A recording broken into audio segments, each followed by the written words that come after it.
శ్రీమాత్రే నమః. మనకి పంచగ్రహ కూటమి మరలా ఫిబ్రవరి 17వ తేదీ రాబోతుంది.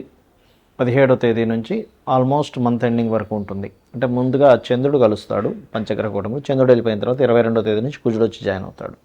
కాబట్టి మధ్యలో 1-2 డేస్ గ్యాప్ ఇచ్చి మొత్తం మీద ఒక దాదాపుగా మీకు ఒక 12-13 రోజులు పంచగ్రహ కూటమి ఉంటుంది.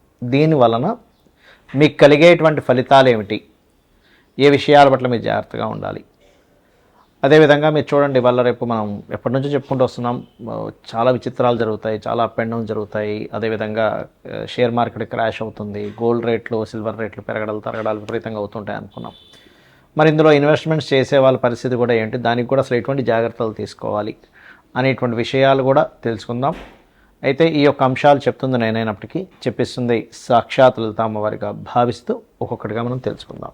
కర్కాటకం వారికి కనుక చూసుకున్నట్లయితే ప్రధానంగా మీకు అష్టమ స్థానంలో పంచగ్రహ కూటమి ఏర్పడుతూ గ్రహణం కూడా అక్కడ ఏర్పడుతుంది. అలాగే ఇక్కడ మరొక విషయం ఏంటంటే ఈ 2వ స్థానంలో ధనస్థానంలో కేతు ఉన్నాడు. అండ్ మరొక విషయం ఏంటంటే ఈ అష్టమ స్థానంలో పంచగ్రహ కూటమి, ధనస్థానంలో కేతువు మరియు ఈ గ్రహాలన్నీ ఎప్పుడైతే ఈ రకంగా గ్రహణం కూడా అష్టమంలో పడుతుందో దీనివల్ల మీకు కలిగేటువంటి లాభాలు ఏమిటి, తీసుకోవాల్సిన జాగ్రత్తలు ఏంటి, ఏ దేవత ఆరాధన చేసుకోవాలి, ఇన్వెస్ట్మెంట్స్ విషయంలో కూడా ఎటువంటి జాగ్రత్తలు తీసుకోవాలనేటువంటి అంశాలు చెప్తుంది నేనైనప్పటికీ చెప్పిస్తుంది సాక్షాత్ లలిత అమ్మవారిగా భావిస్తూ ఆ అమ్మవారి యొక్క అనుగ్రహం కూడా పరిపూర్ణంగా కలగాలని మనస్ఫూర్తిగా కోరుకుంటూ ప్రధానంగా ఇక్కడ మీకు గమనించినట్లయితే మీ యొక్క రాశి నుంచి అష్టమ స్థానంలో గ్రహణం అది డ్యూయల్ తత్వాన్ని ఇస్తుంది. కాబట్టి ఏం టెన్షన్ పడకండి. కాకపోతే కొంచెం వాహనం మీద వెళ్ళేటప్పుడు అది కొంచెం అన్ఎక్స్పెక్టెడ్ థింగ్స్, ఆకస్మికంగా ఎటువంటి నిర్ణయాలు మాత్రం ఎట్టి పరిస్థితుల్లో తీసుకోకండి. ధనస్థానంలో కేతు ఉన్నాడు కాబట్టి కాస్త గణపతి యొక్క ఆరాధన ఎక్కువగా చేయండి, ఫైనాన్షియల్ గ్రోత్ కోసం బాగుంటుంది. కాకపోతే మీరు ఇక్కడ కొన్ని విషయాలు ఇక్కడ ధైర్యం చేయాలా లేకపోతే కామ్గా ఉండాలా అనేటువంటి కొన్ని విషయాలు చూడండి. మనం ధైర్యం చేయడం మంచిది అనిపిస్తూ ఉంటుంది, కొన్నిసార్లు అమ్మ మనం సైలెంట్గా ఉంటే మంచిది అనిపిస్తుంది. ఇక్కడ డేర్ చేసేటువంటి విషయాల మీద కాస్త కాన్సన్ట్రేషన్ చేయాలి. అది కూడా ఎవరైనా అనవసరంగా ఇక్కడ నేను ఈ కమ్యూనికేషన్ చేయడం వల్ల ఎవరితోనైనా శత్రుత్వం ఏర్పడుతుందా, ఆ శత్రుత్వం పర్టికులర్గా మీ జాబ్ మీద ఎఫెక్ట్ చూపిస్తుందా అనేటువంటి విషయాలు గుర్తుపెట్టుకోండి. బికాజ్ ఆఫ్ అష్టమ స్థానంలో అధిక గ్రహాలు ఉన్నప్పుడు ఏమవుతుందంటే సీక్రెట్ ఎనిమీస్ ఎక్కువగా అవుతూ ఉంటారు. కాబట్టి ఈ యొక్క విషయంలో ఖచ్చితంగా జాగ్రత్త వహించండి. అయితే ఇన్వెస్ట్మెంట్స్ మరియు అదేవిధంగా వ్యాపారాలు, అందులో ముఖ్యంగా ఇంపోర్ట్ ఎక్స్పోర్ట్ వ్యాపారాలు చేసేటువంటి వారికి అనుకూలంగా ఉంది. అయితే అష్టమంలో ఇన్ని గ్రహాలు ఉన్నందుకు కొంచెం రీసెర్చెస్ ఫలిస్తాయి. రీసెర్చెస్ చేసే క్రమంలో కొన్ని అపశృతులు కూడా చూస్తారు, ఎందుకంటే అష్టమంలో పడ్డ గ్రహం వల్ల, అది కూడా కుంభరాశి అవడం వల్ల. కాబట్టి కొన్ని సంఘటనలు కూడా జరుగుతాయి కొన్ని రీసెర్చెస్ వల్ల.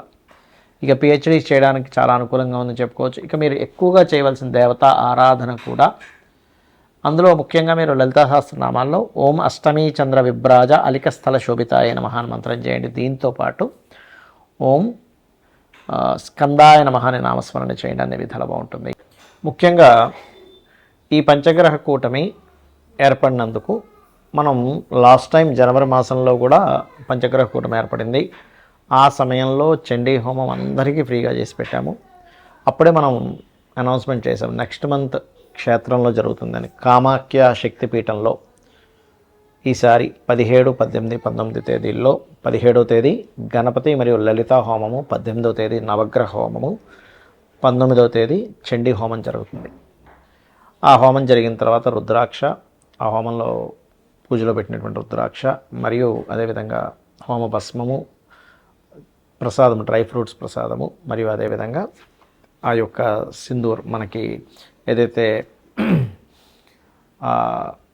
అమ్మవారి యొక్క బొట్టు ఏదైతే ఉంటుందో అది కూడా మీకు పంపించడం జరుగుతుంది. ఎవరికైనా ఇంట్రెస్ట్ ఉన్న వాళ్ళు తీసుకోవచ్చు. అయితే ఇక్కడ గ్రహణం వేరే దేశాల్లో ఉన్నప్పుడు మరి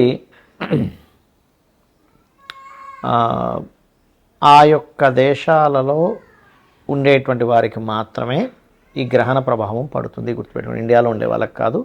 ఇండియాలో ఉండేటువంటి స్త్రీమూర్తి ఎవరు కూడా గర్భంతో ఉన్నటువంటి వారు దాని గురించి ఏమీ టెన్షన్ పడాల్సిన అవసరం లేదు. రైట్. మరి వేరే దేశాల్లో ఉండేటువంటి వారు అక్కడ మీరు ఒకవేళ గ్రహణం ఎఫెక్ట్ పడింది, పిల్లలు ఒక్కోసారి అక్కడ ఉంటారు, తల్లిదండ్రులు ఇక్కడ ఉంటారు, వాళ్ళ పేరు మీద ఇక్కడ మీరు దానం ఇవ్వచ్చు. ఏమేమి ఇవ్వాలి దానాలు చూసుకున్నట్లయితే బియ్యము, గోధుమలు, మినుములు, నువ్వులు మరియు అదేవిధంగా కందులు, ఉలవలు కూడా ఇవ్వచ్చు. దీంతోపాటు సూర్యచంద్ర ప్రతిమలు వెండివే ఇవ్వాలంటూ లేదు, ఏ మెటల్ అయినా ఇవ్వచ్చు. 2 నాగపడగలు లాంటివి ఇవ్వాలి. అదేవిధంగా మీరు వీటితో పాటు ఒక చిన్న ఇత్తడికి సంబంధించిన చిన్న గిన్నె తీసుకొని అందులో ఆవు నెయ్యి ప్యాకెట్ పెట్టేసి దానం ఇచ్చినట్లయితే చాలా చక్కటి ఫలితాలు ఉంటాయి, గుర్తుపెట్టుకోండి. అలాగే గ్రహణ సమయంలో మీకు ఏదైనా సమస్య ఉన్నట్లయితే ఆ సమస్యకు సంబంధించిన, ఎందుకంటే ఇక్కడ ఇండియాలో లేదు కదా అని టెన్షన్ ఇది అవ్వక్కర్లేదు. ఇండియాలో లేదు కానీ ఇండియాలో లేకపోయినప్పటికీ గ్రహణ సమయంలో మీరు చేసుకునేటువంటి జపము యొక్క ఫలితము పూర్తిగా కలుగుతుంది, గుర్తుపెట్టుకోండి. ఓకే. అయితే ఆ రోజు మీకు ఒకవేళ ఉదాహరణకి మీకు సమస్యలు ఉన్నాయి, ఎందుకంటే మనం ఆ రోజు గ్రహణం ఉందనే మనం ఆ రోజు కామాఖ్యలో హోమం కానీ చేస్తున్నాం. క్షేత్రంలో చేసేటువంటి హోమం యొక్క ఫలితం 1000 రెట్లు ఉంటుంది.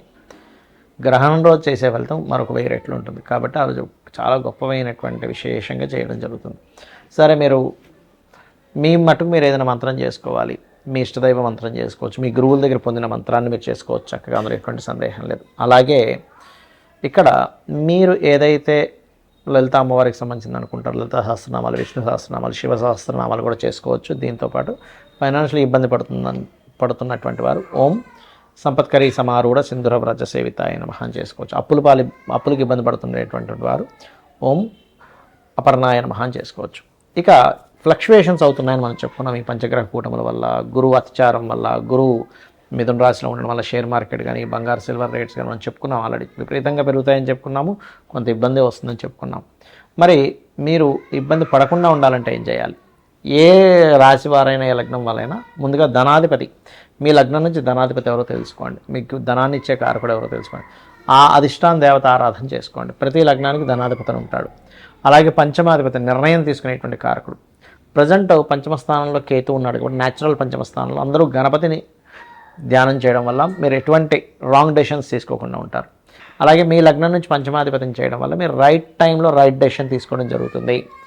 అలాగే ఇక్కడ మరొక విషయం ఏంటంటే లాభాధిపతి, వ్యయాధిపతి అంటే ఇన్వెస్ట్మెంట్స్ కారకుడు ఎవరైతే ఉన్నారంటే 12వ స్థానాధిపతి ఎవరో తెలుసుకొని దానికి సంబంధించిన దానము చేయాలి. లాభాధిపతిని చేయడం వల్ల ఏమవుతుందంటే సక్సెస్ రేట్ అనేటువంటిది పెరుగుతుంది. ఇప్పుడు చూడండి, చాలామంది పలానా తక్కువ ఉన్నప్పుడు కొన్నామండి, పెరిగినప్పుడు భలే లాభాలు వచ్చాయని ఆనందపడ్డ వాళ్ళు ఉన్నారు సొసైటీలో. ఇప్పుడు అయ్యో అనవసరంగా ఎక్కువ ఉన్నప్పుడు కొని ఇప్పుడు తగ్గాయని చెప్పి బాధపడ్డ వాళ్ళు ఉన్నారు. 2 రకాలుగా ఉంది ఇప్పుడు ప్రస్తుత పరిస్థితి.